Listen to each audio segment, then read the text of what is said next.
और shakti in modern times in today's world? वहाँ पे औरतों को काफ़ी दबाया गया है उनके कल्चर में, और इसलिए आप देखेंगे जब रिएक्शन हुआ फेमिनिज्म का, वो एक एक्सट्रीम से दूसरे एक्सट्रीम पे चला जाता है। स्त्रियों की इज्जत नहीं हुई। हमारे ऋग्वेद में कई सूक्त ऐसे हैं जिन्हें महिलाओं ने लिखे हैं। We had women prophets in ancient India. आपने एक बुक लिखी है Sita the warrior. How do you see women और shakti in modern times in today's world? हमारी परंपरा में देखिए, यहाँ ये पश्चिमी और मिडिल ईस्टर्न परंपराओं में औरतों को हरदम दबाया गया है। विच बर्निंग्स यूरोप में हुए, आप सदी की बात कर रही थी, वो आंकड़े उतरे नहीं हैं। अंग्रेजों के आंकड़े भी जब उन्होंने टेक्निकली बैन किया था तो इतने सती नहीं हुए थे, करीब 1000 या 1500 उनके हिसाब से उस जमाने में। विच बर्निंग 40,000 हुए थे, और उनके हिसाब से वो 1500 के 90% सिर्फ कलकत्ता में हुए थे। अच्छा। हाँ, तो मैंने कलकत्ता में ये कहा था, ये आंकड़े तो मुझे थोड़े गलत लग रहे हैं, क्योंकि कलकत्ता में मतलब अगर इतने ज्यादा सती हुए तो सती कल कहाँ है?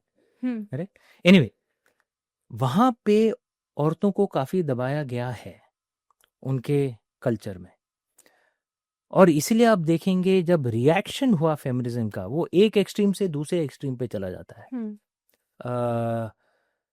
और पश्चिमी देशों में क्योंकि शुरुआत ही ऑपरेशन से हुई कि वहां पे आप देखेंगे मेल गॉड को कैपिटल जी के साथ लिखा जाता है, फीमेल गॉडेस को स्मॉल जी के साथ लिखा है। आपने गौर फरमाया कभी? फीमेल गॉडेस हरदम स्मॉल जी के साथ होता है। अच्छा। मेल गॉड कैपिटल जी होता है। ये दर्शाता है उनका एटीट्यूड क्या है। ठीक है, तो अगर फेमिनिज्म एक तरह से एक रिबेलियन है तो दूसरे एक्सट्रीम पे जाएगा ही। इसीलिए फेमिनिज्म का मतलब बन गया कि हेट मैन। यस। और क्योंकि फिर फेमिनिज्म के ऊपर रिएक्शन हुआ ट्रांसजेंडर का, ये भी एक रिएक्शन था, रिबेलियन था। तो ट्रांसजेंडर का मतलब का एक इंटरप्रिटेशन बन गया हेट वुमेन। तो वो एक्सट्रीम से एक्सट्रीम बस कूदते रहते हैं, उनको मतलब बैलेंस कभी नहीं आता है। हमारे इसमें शक्ति हरदम शक्तिशाली रही है, लेकिन हरदम बैलेंस में। तो ऐसा नहीं कि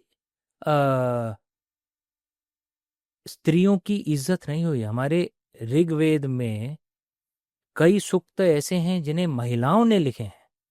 we had women prophets in ancient India. कोई भी ऐसा दूसरा रिलीजन बता दीजिए जहां पे मसीहा ही औरत है। ऐसा है क्या कोई दूसरा रिलीजन? नहीं ना, भारत में है। क्योंकि वो ऋषिकाएं थीं और उनके सूक्त ऋग्वेद में हैं। तो हमारी वो परंपरा रही है। लेकिन रिस्पेक्ट फॉर वुमेन इसका मतलब ये कभी नहीं हुआ कि हेट मैन, और रिस्पेक्ट फॉर ट्रांसजेंडर्स इसका मतलब ये कभी नहीं हुआ कि हेट वुमेन।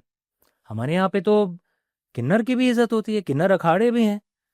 हमारे यहाँ पे तो ये कृष्ण भगवान, उनको आपको ज्ञात होगा, उनको आइला भी बुलाया जाता है ना। उनका एक नाम आइला है, मतलब डिसेंडेंट ऑफ ईला।